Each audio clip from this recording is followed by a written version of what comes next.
네, 안녕하세요. 이 채널을 운영하고 있는 운영자입니다. 제가 영상을 많이 만들지 않았죠. 이제 뭐 국제 정세에 관련된 것도 많이 봐야 되고, 책도 읽어야 되고, 그리고 제가 프리랜서로 일하는 것도 있기 때문에 영상을 많이 올리지 않았습니다. 그리고 뭐 비판적 댓글 다는 거는 뭐 납득이라도 하겠는데, 뭐 돌려까기, 뭐 무지성으로 댓글 다는 사람도 많아가지고, 이거를 영상을 올렸다가는 많은 사람들에게 뭐 좋지 못한 영향을 끼치겠다. 그리고 저 또한 영향이 머리가 좋지 않겠다. 그러니까 멘탈적으로 좋지 않겠다 판단 들어서 멤버십으로만 진행을 했는데요. 여러분들 제발 생각이 다르다면 그냥 나가시면 됩니다. 그리고 생각이 다르다 하더라도 좋은 내용이다 생각하시면 생각이 다른 부분을 제외하고 나머지 것을 여러분들께서 착안하시고 그리고 생각을 좀 깨워서 앞으로 어떤 세상이 올지에 대해서 대비하시고 파악하시면 될 것 같습니다. 그러니까 제발 악플 뭐 안 좋은 댓글들 안 달길 바랍니다. 저도 그 성격이 좋지 않아서 쌍욕을 많이 씁니다. 그래서 저도 화 안 내게 좀 도와주셨으면 좋겠습니다. 제가 부인 공유제에 대한 이야기를 계속 해드린다고 했습니다. 지금의 586 그리고 영포티가 성적으로 왜 타락했는지 그리고 삐뚤어진 성 고정관념을 갖고 있는지에 대해서 이야기해드리도록 하겠습니다. 그리고 더 나아가서 이 페미니즘에 대한 이야기를 해드리겠습니다. 여러분들이 페미니즘을 간단하게만 생각하고 계시는데 페미니즘은요, 여러분들 WEF 이들이 원하는 신세계 질서의 핵심 키입니다. 그래서 제가 계속 페미니즘을 까야 된다, 적을 죽여야 된다, 억압으로 없애야 된다라고 주장했던 게 이 페미니즘 때문에 모든 사람들이 전부 다 최악의 시대로 가고 있습니다. 그 최악의 시대가 어떤 거냐 제가 멤버십 분들에게 말씀드렸고 그리고 은연중에 제가 영상을 많이 올려드렸습니다. 통제사회로 갈 거다. 근데 이 통제사회로 갈 때 페미니즘이 없으면 더 좋은 통제사회가 나올 수도 있고 혹은 통제사회가 늦춰질 수도 있습니다. 근데 이 페미니즘이 계속 살아있다면 우리는 최악의 통제 시스템 안으로 들어가게 될 거고 그리고 통제사회를 미룰 수도 없게 될 겁니다. 그래서 많은 사람들이 도태되고 죽게 될 겁니다. 저는 그것을 우려하기 때문에 여러분들께서 살아남기 위해서 우리가 무엇을 해야 된다? 페미니즘을 없애야 된다라고 꾸준히 강조를 드리는 겁니다. 자, 제가 제목에다가 이렇게 적었습니다. 가족 해체를 만든 공산주의라고 적어놨습니다. 카를 마르크스가 공산당 선언에서 자본주의를 비판하면서 사적인 소유를 철폐해야 된다. 특히 생산수단의 사적인 소유를 철폐해야 된다고 주장했습니다. 이게 토지가 되고요. 농지가 되고요. 그리고 공장이 됩니다. 그리고 여러분들이 잘 모르시는 부분이 하나가 있는데 여기에 여성도 포함이 됩니다. 이 여성은요, 아이를 낳습니다. 그리고 이 아이는요, 노동자입니다. 그리고 이 노동자가 생산수단을 만들 수가 있습니다. 그러니까 노동자 이꼴 생산수단입니다. 그러니까 다시 말해서 정통적인 가족을 만들면 안 됩니다. 그렇기 때문에 이 여성이 남성에게 가는 게 절대 되면 안 된다. 이 여성을 국가가 관리해야 된다. 이게 핵심입니다. 여기서 부인, 여성 공유제가 나오는 부분이 있습니다. 이 공산당 선언에서요. 이것은 제가 번역을 잘못해가지고 일단 넘어가도록 하겠습니다. 밑에 내용만 봐도 충분히 이해가 되기 때문이죠. 이들은요, 여성에 대한 시각으로는 지금 자본주의 사회말로 여성을 소유물처럼 취급하는 실질적 공유 사회를 만들고 있다. 이게 무슨 말이냐면요. 아버지가 어떤 걸 얻기 위해서 딸을 팝니다. 그리고 남성이 데리고 가서 가족을 꾸립니다. 이런 식으로 전통적인 그런 그 사회에서, 그러니까 과거의 사회에서 이런 것들이 여성을 소유물처럼 보고 있다. 공유하고 있다라고 이들이 비판을 한 겁니다. 이런 구조를 우리는 없애겠다라고 해석을 한다고 합니다. 그런데 이것은 어디까지나 현대까지 이어지는 프로파간다에 지나지 않습니다. 여기 이거 제가 잘 적어놨는데 잘 못 적어가지고 이건 일단 넘어가도록 하겠습니다. 이때 어떻게 프로파간다를 했냐. 보수 반공주의자들의 음모론이라고 주장했습니다. 이게 무슨 얘기냐. 공산주의가 부인 공유제를 한다라는 이 얘기가 나왔는데 이것을 이런 식으로 우리는 해석을 한다. 너네가 하고 있는 딸을 사고팔고 하는 게 자본주의다. 소유물이다. 그래서 이게 실질적인 공유사회다. 라고 둔갑을 해서 프로파간다를 해서 많은 사람들이 부인 공유제, 여성 공유제가 자본주의를 비판한 거다. 라고 알고 계실 겁니다. 그런데 실상 그렇지 않습니다. 진짜 실제로 공산주의 선언 안에서 여성은 공유사회, 그러니까 공공재로 사용하게끔 해야 된다라고 적혀 있습니다. 내용이 좀 어렵죠? 제가 근데 뒷부분에 자세하게 설명드렸으니까 조금만 더 보시면 어떤 내용인지 파악이 되실 겁니다. 그래서 그들이 계획한 것을 보게 되면 사실상 부인 공유제, 여성 공유제를 진행한 게 맞다. 공산주의는 개인의 해체를 가장 중요하게 생각했습니다. 지금도 우리도 개인을 해체하고 있죠. 공동체를 해체하고 있습니다. 그래야 반항을 하지 않고 시위도 하지 않고 사람을 통제하기 쉽다라고 생각을 했고 지금도 똑같습니다. 우리 1인 가구 엄청나게 많이 나오죠. 이게 반항을 못하게끔 만들기 위해서, 시위를 못하게끔 만들기 위해서, 사람을 통제하게끔 만들기 위해서 1인 가구를 계속 만들려고 하는 겁니다. 그래서 가족의 해체를 계속 진행하는 겁니다. 이때 1920년대도 그렇고 지금도 똑같이 진행이 되고 있는 겁니다. 그래서 이들은 가족을 해체하기 시작했습니다. 전통적인 가족은 부르주아적 사유재산의 구조적인 핵심이라고 판단을 해서 가정을 해체하고 아이를 국가가 키우고 여성을 공장으로 일하게끔 만들어야 된다라고 이들은 생각했습니다. 그래서 어떻게 했냐? 여성들을 대거 채용합니다. 고용이죠. 그리고 여러분들 제 과거 영상에서도 이런 얘기를 했습니다. 소련이랑 중국 같은 경우는 여성이 일을 하게 되면 배분을 더 많이 했습니다. 일부러 여성을 우도적으로 키워준 겁니다. 그래야지만 남녀가 갈라치게 되고 서로 싸우게 돼서 화합이 안 됩니다. 이해가 되시죠? 자, 이게 그리고 이 내용을 조금 더 구체적으로 제가 설명해 볼게요. 이게 무슨 말이냐면 보통 상속은 자식에게 물려주는 경우가 대다수입니다. 이게 부르주아적 사유재산의 구조적인 핵심입니다. 그래서 이 자식에게 나눠지게 되는데 이렇게 되면 부가 세습이 되어서 노력해서 부를 일궈낸 사람들은 부를 계속 대물림 받을 수가 있는 겁니다. 그런데 이 공산주의자 같은 경우는 이것을 안 해롭게 해봤습니다. 절대로 그렇게 해서 안 된다. 왜냐하면 시작 전부터 불공평하다. 그래서 이 구조를 파괴하기 위해서는 결국에는 어떻게 해야 되냐? 이 구조를 파괴해야 사람들이 전부 다 가난해질 수 있다라고 판단을 한 겁니다. 그래서 상속이라는 것 자체를 없애는 방향으로 가기 위해서는 여자들이 아이를 낳지 않으면 된다고 판단을 한 겁니다. 그래서 결혼도 해서는 안 된다고 봤던 겁니다. 이 글이 되게 어렵게 적어놨는데 제가 그냥 설명만 들으시면 될 것 같습니다. 그래서 스탈린 이전에 소련은 결혼과 이혼을 자유화하고 낙태도 합법화시켰습니다. 여성의 해방이라는 프로파간다를 진행해서 가정을 붕괴시키고 1인 가정으로 만들어 버렸습니다. 지금이랑 과거랑 동일하게 진행이 된 겁니다. 이해가 되시죠? 그래야지만 갈라치기가 되면 프로파간다를 쉽게 진행할 수 있습니다. 그래서 대표적으로 기본소득제가 있습니다. 다 이 구조로 가는 겁니다. 남녀 갈라치기가 가장 우선적으로 진행이 돼야 됩니다. 왜냐? 남자, 여자는 대부분 다 반반의 구조를 가지고 있습니다. 여성 성비, 그러니까 남녀 성비가 그렇다는 얘기죠. 6대 4든 뭐 5대 5든 어쨌든 간에 이런 식으로 여성을 우대적으로 해주는 겁니다. 어떤 걸 통해서? 여성 해방이라는 걸 통해서. 이렇게 제도화가 되니까 여성들은 아이도 남편도 가정도 없고 기존 자녀들은 국가가 맡게 되었습니다. 그러니까 국가가 직접 키운 겁니다. 여성이 져야 될 책임이 전부 사라짐으로 인해서 여성의 성은 공공재가 됩니다. 이게 무슨 말이겠습니까? 여성이라는 거는 한 가정에 있지 않고 성 그리고 책임이란 해방이 됐기 때문에 이 남자, 저 남자 전부 잘 수가 있는 겁니다. 왜냐? 국가가 이혼이랑 결혼이랑 자유롭게 진행해버렸고 낙태도 합법화시켰기 때문에 임신을 해도 언제든지 낙태를 해도 되고 그리고 여성이 져야 될 책임이 없어졌습니다. 왜? 아기를 국가가 맡고 있으니까요.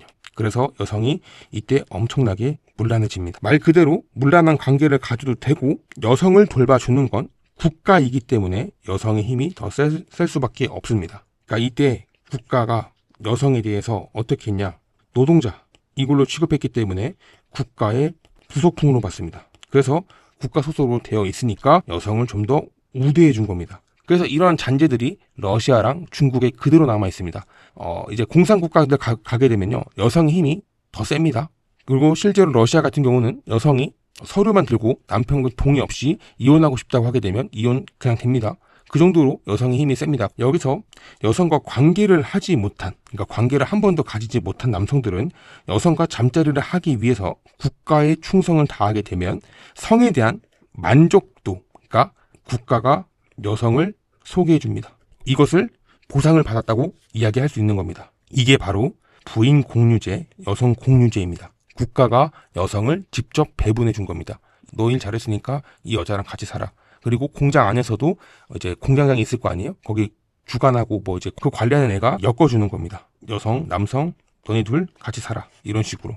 뭐 알파남이라고 하죠. 그런 남자가 아닌 남자들 같은 경우는 부인 공유를 통해서 이런 식으로 성의 만족도를 얻었습니다. 페미니즘 운동했던 과거의 남성들 같은 경우는 거진 대부분 다 여성의 성에 대한 해방을 이야기했습니다. 그것을 한 이유가 뭐냐? 이들은 자신들이 여성의 성을 독점, 쟁취하고 싶었기 때문에 페미니즘 운동을 적극적으로 활동했습니다. 제 과거 영상에서도 한 사람이 있습니다. 이름 갑자기 기억이 안 나는데 과거 영상 보시게 되면 그 남자도 이 이야기를 계속 주장했습니다. 여성이 성의 해방이 돼야 되고 심지어 근친상간도 해야 되고 그리고 필요시에는 동물과 관계를 해야 된다라고 주장했던 사람이 있습니다. 그렇게 해야 여성의 머리가 망가지게 되고 그리고 멘탈적으로 약해지게 됨으로 인해서 자신들이 뭘 해도 이 여자는 다 받아주기 때문에 여성의 성을 착취할 수가 있던 겁니다. 여성의 공유제라는 것 자체가 국가에게 충성하게 되면 부인 공유제, 여성 공유제가 진행이 됐고 여기 보시게 되면 이제 여성이 문란의 짐으로 인해서 여성이 공공재가 된 겁니다. 이 남자 저 남자 살 수 있게끔 아예 그냥 공공재로 풀어버린 겁니다. 더 나아가서 동물과 관계해도 된다라는 운동까지 펼쳤는데 그게 유럽에 2015년도까지 이어졌습니다. 독일도요, 그 강아지랑 관계가 있습니다. 관계. 이거 수 알죠? 예. 이거를 2015년도에 폐지를 했습니다.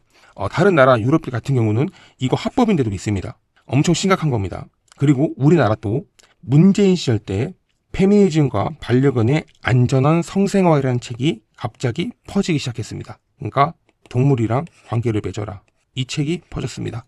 어디서 주가했냐? 페미니즘입니다. 그래서 이것 때문에 많은 여성들이 뇌가 망가지기 시작합니다. 왜냐? 갈 때까지 갔기 때문이죠. 그럼 여성들은 더욱더 쉽게 자신의 성을 팔 수도 있고 그냥 줄 수도 있습니다. 이게 바로 여성 공유제입니다. 여성 공유제가 두 가지가 있는 겁니다. 정의 자체가. 자, 밑에 넘어가면 지금의 한국 상황 같은 경우는 과거 저 상황과 똑같은 구조로 진행이 되고 있습니다. 불륜도 굉장히 심각하게 되고 여성들의 입김이 굉장히 세지기 시작했고 젊거나 늙거나 관계없이 한국 여성의 성불란함은 최고조로 찍었습니다. 전 세계 탑입니다. 이거 반박하시는 분들 계실까봐 제 과거 영상 보시게 되면 여성이 남성보다 성병 걸린 비율 보게 되면요 압도적입니다. 그리고 전 세계 원정 성매매 1위가 한국입니다. 인구 대비수 1위가 한국입니다. 여러분들 잘 기억하세요. 제가 없는 얘기를 가지고 영상을 만드는 게 아닙니다. 이 성문란함 때문에 남성들이 결혼을 안 하는 겁니다. 이것 때문에 풍풍론이라는 게 설거지남이라는 게 신조가 태어난 겁니다. 또 국가가 머가리, 대가리에 꼭 받친 여성들을 전부 케어할 수 없으니까 지자체에서, 시에서 여성과 남성 맞선 사업을 진행하고 있습니다. 지금도 진행했고요. 작년도 진행했고요. 2020년도부터 시작해서 꾸준히 진행했습니다. 저출산이라는 것을 극복하기 위해서 이런 것들을 진행한다라고 이야기를 하지만 사실상 그렇지 않습니다. 앞으로 소비의 축소의 시대가 오게 될 거고 경제는 무너지게 되어 있습니다. 왜냐면요. 여러분들 4차 산업은요. 소비의 축소를 말하는 겁니다. 그리고 일자리의 축소를 말하는 겁니다. 그리고 경제의 축소를 말하는 겁니다. 그래서 여러분들은 자꾸 얘기하는 게 뭐겠어요? 기본소득제입니다. 이거 하겠다는 거예요. 앞으로 진행될 게 이게 뻔하니까. 그래서 제가 계속 말씀드린 겁니다. 기본소득제를 하지 않기 위해서 우리는 경제를 튼튼하게 키워야 된다라고 계속 주장하는 거고 이 기본소득제 자체가 말도 안 되는 거기 때문에 하면 안 된다라고 말씀드리는 겁니다. 어찌됐든 간에 지금 20, 30, 40 여성들 중에 이제 인구수를 제가 세봤습니다. 그래서 약 510만 명 정도 추산이 된다라고 합니다. 근데 이 중 213만 명 가량은 결혼을 못했습니다. 그렇다면 국가는 213만 명을 책임을 져야 됩니다. 왜? 앞으로 축소의 시대가 오게 될 거고 경제가 무너지게 되면 이 남은 여성들을 국가가 책임져야 됩니다. 그래서 남성들이 이 여성들을 책임지지 않으면 국가가 213만 명의 여성을 책임져야 되기 때문에 자꾸만 결혼을 하라라고 장려를 하는 겁니다. 어떤 걸로? 맞선 산업으로. 누가? 지자체, 시, 국가에서요. 지금 현재 여성 공유제를 다루기 전에 과거의 여성 공유제, 부인 공유제는 어떻게 진행했는지 여러분들께 말씀드려보도록 하겠습니다. 과거에 아시는 분들은 아시겠지만 운동권에서는 떼신 문화가 있었습니다. 말 그대로 남녀 여러 명이서 단체로 관계를 맺는 겁니다. 한 방에 들어가서. 이걸 누가 주도했냐? 운동권이고 지금의 586 세대입니다. 이게 최악의 세대입니다. 자, 이들은 무성화 교육이라고 해서 그러니까 성별 자체가 없어야 된다. 여기 성별이 없다는 뜻으로 남자가 여자가 되고 여자가 남자가 된다. 그러니까 성별 자체가 없다. 우리는 혁명군이다 라고 생각을 해서 이런 식으로 교육을 시켰습니다. 그래서 무성화 교육이라고 하면서 자행을 했습니다. 그래서 운동권에서 운동을 하기 위해서는 무조건적으로 해야 된다라고 주장을 했고 이것을 안 할 시 정신교육이 잘못되었다. 사상이 좋지 않다는 그렇게 세뇌교육부터 시작해서 윽박질러서 억지로 이들은 여성들에게 이런 것들을 강요했습니다. 그리고 이것을 수년간 모든 남성과 여성들이 서로 관계를 맺게끔 했습니다. 그러니까 이게 어떻게 부인 공유제냐라고 물어보실 텐데 제가 설명드릴게요. 운동권, 그러니까 공산주의, 사회주의 사상을 갖고 있는 사람들 같은 경우는 이것이 특권입니다. 왜냐? 과거에서는요, 결혼을 하지 않으면 마음껏 남녀 관계를 가질 수가 없었습니다. 지금처럼 인스타그램이라던가 뭐 어플이라던가 그리고 많은 사람들에게 만날 수 있는 동호회라던가 이런 게 없던 시절입니다. 여성과 남성이 만날 수 있는 것은 중매나 혹은 직장이나 뭐 이런 식으로 서로 알게 되면서 결혼을 통해서 관계를 맺게 되는 경우가 굉장히 많았습니다. 그래서 지금처럼 우리가 원나잇이라던가 이런 것들을 자유자재로 진행할 수가 없었습니다. 근데 운동권 같은 경우는 이 떼신 문화 때문에 마음껏 즐길 수가 있었습니다. 그래서 이 운동권은 과거부터 성에 대해서 하고 싶은 것들을 마음껏 한 세대입니다. 그래서 여러분들 제가 과거도 말씀드렸어요. 소라넷 그리고 뭐 초대남 이런 거 다 기억나시죠? 그 다음에 그 야외 노출이었나? 이런 것들 전부 다 이 세대에서 나온 겁니다. 그리고 스폰 문화, 성매매 그리고 군대 갔다 오면 여성과 뭐 이제 사서 뭐 해야 된다 이런 것들 다 이거 586 세대 때 나온 겁니다. 586 세대 때. 그래서 이들은 이런 것들을 경험했기 때문에 머릿속에서는 성에 대한 삐뚤어진 사고관을 가질 수밖에 없고 현대에 와서는 그런 것들을 할 수가 없으니까 스폰, 매매, 그러니까 성매매 말하는 겁니다. 이런 것들을 통해서 다양한 여성과 관계를 맺는 것뿐만 아니라 직장에서 높은 위치에 있을 경우 직원에게 약점을 잡거나 강압적인 태도를 통해서 자신의 성의 욕구를 채운 세대입니다. 그러니까 최악의 세대라고 얘네. 그래서 여러분들 뭐 커피 타워라 그리고 성희롱, 성추행 이거 다 누구 문화입니까? 586입니다. 그리고 이걸 또 이어받은 게 누굽니까? 영포티입니다. 이거 전부 다 얘네가 만든 문화입니다. 그래서 단체로 싸잡아서 2030한테 뭐라고 하니까 빡이 치는 겁니다. 다 이 세대가 한 겁니다. 그리고 더 나아가서 충격적인 게 있습니다. 자신들이 가지고 돈 여성이 홍기가 차서 자신에게 들러붙으면 안 되니까 회사 직원이나 혹은 자신 주변에 젊은 남성이 있다면 여성을 소개시켜줍니다. 그리고 그 남성은 여성을 소개시켜주고 결혼까지 도와줬다는 것만으로 충성을 하게 됩니다. 왜 이렇게 됐을까요? 이때는 인터넷이 없었습니다. 그리고 이때는 동호회나 이런 것들이 지금처럼 엄청나게 활발하게 진행이 되지 않습니다. 더 나아가서 어플이라던가 그리고 뭐 이제 클럽이라던가 이런 식으로 지금처럼 체계적으로 더 많은 곳에서 진행할 수가 없습니다. 그렇기 때문에 남성이 여성을 만날 수 있는 그런 제약 같은 게 엄청나게 많은 세대입니다. 그런데 이 남자가 그러니까 직급이 높은 남성이 여성을 소개시켜준다고 하니까 남성 입장에서는 좋을 수밖에 없죠. 만나기도 어렵고 어떻게 해야 될지 모르는데 알아서 이 남자가 이 여성을 소개시켜주고 이제 결혼까지 도와줬기 때문이죠. 그래서 이 남자들은 충성을 하게 됩니다. 근데 이게 거짓말 같죠? 전혀 거짓말 같지 않습니다. 실제로 주식 갤러리에서 이런 사례가 숱하게 올라왔습니다. 그리고 사랑과 전쟁에서도 이런 주제를 엄청나게 다뤘습니다. 그리고 여러분들께서 조금만 더 어르신들 얘기 들어보시면 이런 사례가 엄청나게 많았다는 것을 알 수가 있습니다. 자, 정리해서 과거의 부인 공유제 같은 경우는 운동권에서 나이 많은 남성들이 무성화 교육을 진행합니다. 자기보다 나이가 적은 남성에게, 그러니까 어리다는 얘기죠. 남성에게 자신과 관계를 맺은 여성과 관계를 하라고 종용을 시킵니다. 그러면 이 남성은 처음에 머뭇하겠지만 여성과 관계를 맺는다고 하니까 뭐 성적인 욕구가 있다면 하게 되겠죠. 그리고 만족도가 높아지게 되겠죠. 그래서 이 남성들을, 그러니까 나이가 많은 운동권 남성들에게 충성을 할 수밖에 없죠. 이게 수년간 진행했습니다. 이게 바로 아까 말씀드렸던 공산주의, 국가가 여성을 배급하는 거랑 똑같습니다. 이게 부인 공유제랑 똑같은 구조입니다. 자, 더 나아가서 아까 밑에 설명드렸던 거, 시간이 지나서 대놓고 이런 것들을 할 수가 없으니까 돈으로 여성을 사거나 스폰이죠, 성매매죠, 이런 것들을 하거나 혹은 직장 내 어린 직원을 약점을 잡아가지고 압박을 넣어가지고 성에 대한 만족도를 채운 뒤 홍기가 차면 젊은 남성에게 결혼을 시킵니다. 이거 진짜 많이 일어났습니다. 자, 이런 것들로 인해서 나온 단어가 오피스 와이프입니다. 이걸 따라하고 싶은 세대가 영포티입니다. 다시 말씀드립니다. 초대나 뭐 이런 이상한 네레토레, 네레 뭐 이런 것들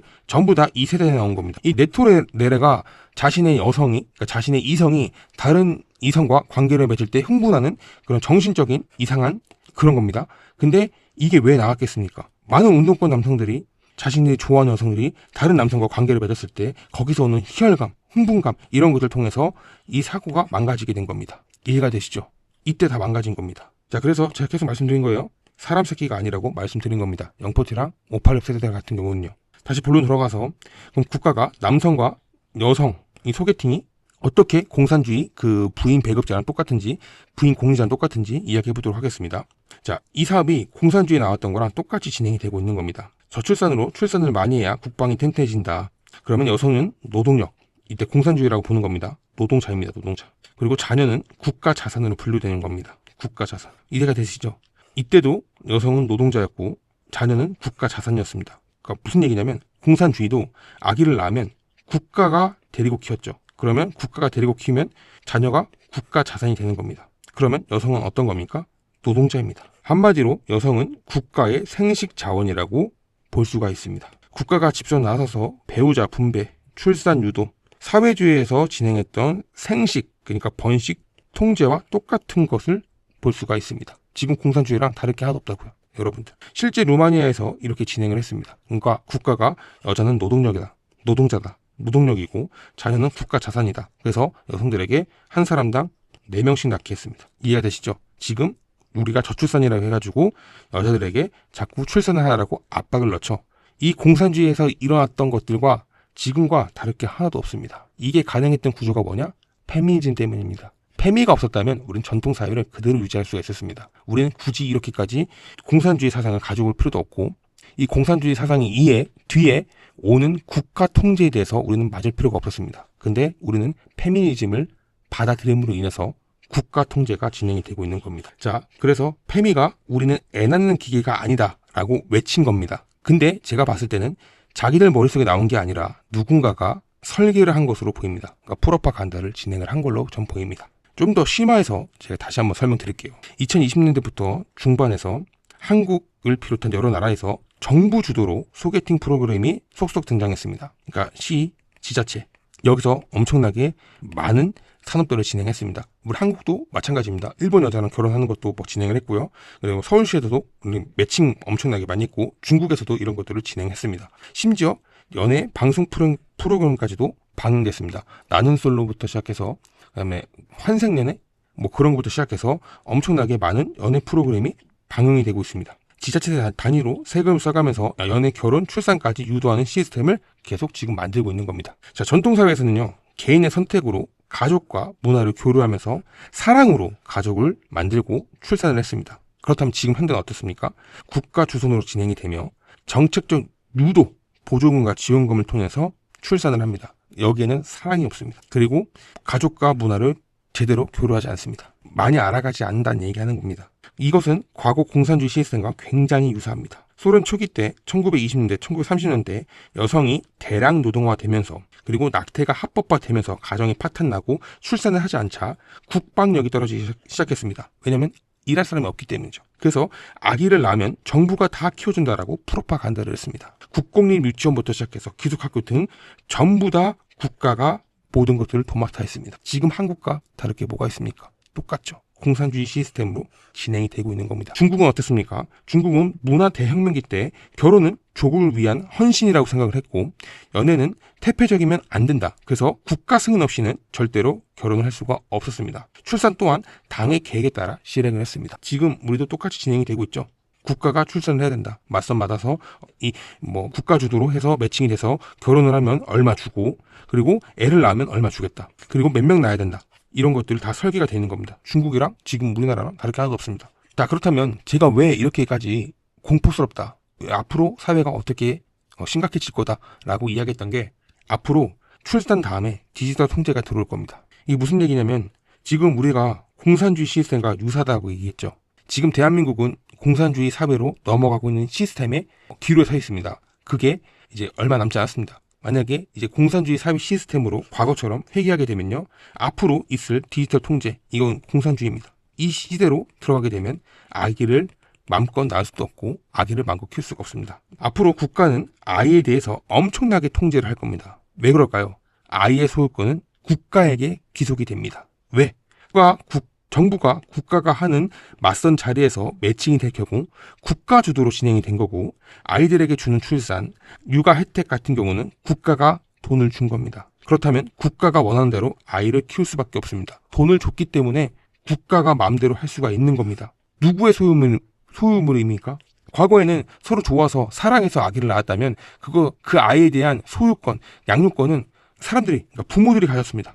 근데 국가가 돈을 주고 국가 주도로 만나게 되고 국가가 돈을 주는데 그러면 부모한테 권리가 있겠습니까? 양육권이 있겠습니까? 앞으로 국가한테 가는 겁니다. 그래서 2022년도, 2023년도 때 국가가 아기를 키워야 된다라는 프로파간다가 엄청나게 성행을 했습니다. 무연고 아기들 들먹이면서 이런 것들을 엄청나게 진행했습니다. 물론 그 무연고 아기들은요, 인신매매 그리고 장기매매를 하기 위해서 아이들을 이제 조사하기 위해서 진행한 건데, 그 여파가 지금 우리는 디지털 통제 시스템으로 가고 있다라고 보시면 될 것 같습니다. 다 누구 때문입니까? 그거 장기 적출, 그 다음에 인신매매, 중국입니다. 지금 얘 때문에 우리나라가 공산주의로 가고 있는 겁니다. 디지털 통제 시스템. 그리고 더 나가서 이걸 깃을 닦아준 데가 여기입니다. 여기. 그리고 이것을 또 완벽하게 초창기 때 설계했던 게 누굽니까? 586입니다. 영포티. 그래서 지금 대한민국뿐만 아니라 전 세계가 디지털 통제 안으로 들어가고 있습니다. 자, 다시 설명드릴게요. 자, 출산을 하게 되면 1,000만 원 지급해주고, 양육수당 월 30만 원 주고, 보육원, 유치원 국가가 지원해주고, 육아수당, 육아휴직 보장해주고, 아동수당, 아동용 의료지원 다 보장해주는데, 뭐 국가가 지원하는 건데 부모가 들어간 돈 있나요? 없죠. 그럼 누구 소유입니까?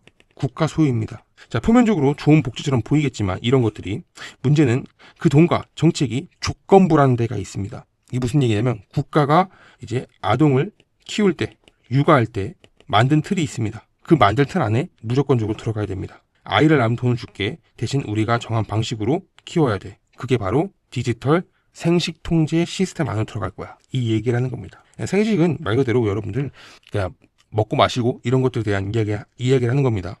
자, 그래서 아동수당을 주게 되면 소득, 출생신고가 무조건적으로 필수가 있어야 됩니다. 그리고 무신고 아이는 제외가 됩니다. 이것은 생존권이 박탈되는 것을 의미하는 겁니다. 자, 보육지원, 지정 유치원 시스템 내에 등록이 필수입니다. 국가 시스템 밖에서는 양육이 차단됩니다. 백신을 안 맞게 되면 각종 혜택이 중단됩니다. 국가 지정 의료 시스템에서 강제화시킬 수도 있습니다. 그러니까 강제로 여러분들께 백신을 맞출 수 있다라는 얘기하는 겁니다. 그리고 디지털 양육수당, 이게 무슨 얘기냐? 지역화폐가 있습니다. 어차피 제가 사는 공간이 뭐 성남이라면 이 성남시 안에서만 제가 아이를 돌볼 거 아니에요? 그러면 지역화폐를 주는 겁니다. 너네한테 지원금 줄게. 대신 이게 지역화폐야. 딴 데 가지 마. 여기서 무조건 살아. 이동할 수가 없다고. 목적이 제한형입니다. 그리고 용도 제한하게 되고 자유구매를 차단합니다. 지역화폐라는 게 지금 나왔잖아요. 어디 가라고? 대형마트 안 된다. 그리고 이마트, 뭐 그 다음에 쿠팡, 뭐 이런 거 안 된다. 오직 어디예요? 시장, 전통시장. 자유를 차단시키는 겁니다. 지원금 받아가지고. 근데 이걸 받겠다고 하는 사람들이 넘쳐납니다. 그러니까 미치겠다는 겁니다. 자, 이 말은 출산은 개인이 하지만 가족의 영역이 아니게 되는 겁니다. 가족은 누구냐? 국가입니다. 그리고 여전히 이 남녀는 1인 가구입니다. 지금 이 구조에서 아기를 낳는 순간 개인의 생명은 국가의 데이터로 가져가게 되는 겁니다. 출생신고하게 되고 전자주민등록증이 지금 발급이 되고 있습니다. 질병예방등록증이 지금 디지털 아이디로 등록이 되고 있습니다. 지금 대한민국도 뭐 이제 나게 되면 그 전산 시스템에 들어가게 돼 있습니다. 그리고 학교 등록할 때 이 전산 시스템 안에서 학교가 등록이 되는 겁니다. 그리고 인적 의료 정보 모든 것들 다 전부 다 전산화되어 있습니다. 아이가 태어난 순간부터 디지털 추적이 되는 구조가 이미 한국에는 다 되어 있고 앞으로 더욱더 심화가 될 겁니다. 어떻게 심화가 될 거냐? 전통사회 같은 경우는 부모의 권한, 절대적인 양육, 교육, 치료의 선택권이 있었습니다. 그러니까 백신을 맞을지 안 맞을지, 내가 뭘 할지 안 맞을지, 아이에게 어떤 걸 줄지 말지, 이것은 절대적으로 부모한테 있었습니다. 근데 지금 어떻습니까? 디지털 사회에 가게 되면 조건부가 정해져 있습니다. 국가 기준 미달 시 아동학대 프레임으로 씌우게 됩니다. 이거 어디 있냐면 손말랑님이 있습니다. 요새 자주 활동 안 하시는데 진짜 자주 봤거든요. 여기에 한국 그 보건청에서 백신 왜 안 맞냐? 라고 해서 집에 찾아온 영상이 있습니다. 지금 이 아동학대 프레임으로 가고 있습니다. 그리고 이거 법안으로 통과됐습니다. 아이에게 연 1회 2번 이상 병원에 가지 않으면 아동학대로 잡아 넣을 수 있고 그 아이에 대한 양육권은 국가가 가져간다라고 이미 법안 마련되어 있습니다. 자, 출산은 자연적인 행위입니다. 서로 사랑하고 그리고 자신의 유전자를 남겨서 더욱더 이 가정이 안정화될 수 있게끔 하기 위해서 낳는 게 출산입니다. 근데 지금 어떻습니까? 정책적인 선택을 봅니다. 그리고 보조금과 연동해서 아기를 낳을 생각하고 있습니다. 사랑이 없습니다. 자, 그래서 아이의 소속은 어디에 가 있습니까? 과거 전통사회에서는 가정 중심입니다. 가족. 근데 지금은 국가 시스템 안에 들어가게 되는 겁니다. 자, 실제 사례 같은 경우는 미접종 아동은 어린이집 입소 제한됩니다. 어린이집 입소가 제한이 되면 홈스쿨링 가정 같은 경우는 아동복지의 신고 대상입니다. 무조건적으로 주기적으로 무릎 보겠다 보고를 해야 됩니다. 앞으로 계획된 일들이 무엇이 있는가? 자, 디지털 출생 등록이 없으면 병원 치료조차 불가하게 될 겁니다. 이거 WEF가 진행을 하고 있습니다. 자, 지급된 양육비 같은 경우는 기저귀 외에 제품 이거 말고는 사용할 시 부정수급으로 제재가 될 가능성이 굉장히 높습니다. 그리고 지금도 진행이 되는 걸로 알고 있습니다. 자, 그러면 아이의 양육을 사적으로 하겠다는 것 자체가 선택할 수 있는 자체가 불가능해지는 구조로 가고 있습니다. 자, 그럼 어떻게 되는가? 유엔과 WEF 세계 경제 포럼입니다.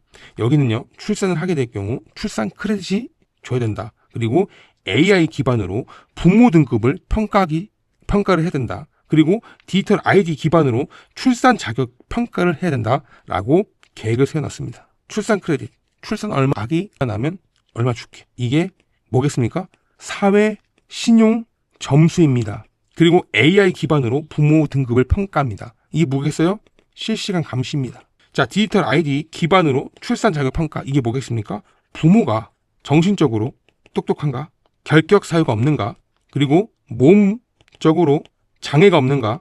유전자적으로 문제가 없는가? 이거 다 보겠다는 겁니다. 이게 무슨 말이겠어요, 여러분들? 우생학입니다. 우생학. 쓸모없는 사람들 전부 다 죽이겠다는 겁니다. 쓸모없다는 사람들 아이를 더 이상 갖지 못하게끔 만들겠다는 겁니다. 이게 왜 나왔습니까, 여러분들?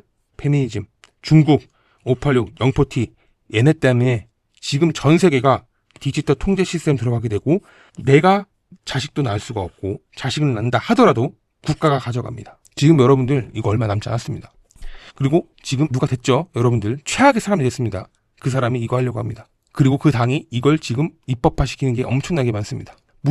문재인 시절 때부터 시작해서 윤석열 대통령 시절 때도 민주당이 이런 법안들을 엄청나게 많이 통과시켰습니다. 여러분들 제가 그래서 이건 1, 2편이고 3, 4편 같은 경우는 여기 연장선이긴 해서 좀 더 심화 있는 내용입니다. 근데 굳이 여러분들께 권해드리지 않습니다. 머리 아프거나 돈 쓰고 싶지 않다 하시면 안 봐도 됩니다. 다만 제가 여러분들께 말씀드리고자 하는 거는 앞으로 이런 시대가 올 겁니다. 아기를 갖고 싶어도 아기를 가질 수가 없는 시대가 올 거고 아기를 키우고 있다 하더라도 내 아이가 아닐 수가 있는 그런 시대가 올 겁니다. 여러분들께서 입법 하나 반대 안 하시면 우리의 미래 그리고 여러분들이 앞으로 태어날 자식이라던가 지금 여러분들에 있는 자식들 같은 경우는 자유가 없습니다. 여러분들께서 좀 더 깨어나시고 앞으로 무엇을 해야 될지 어떻게 세상을 바라보고 대비를 해야 될지 여러분들께서 준비를 하셔야 될 것 같습니다. 다음 영상에서 좋은 내용을 가지고 영상으로 찾아뵙도록 하겠습니다. 정말 감사합니다.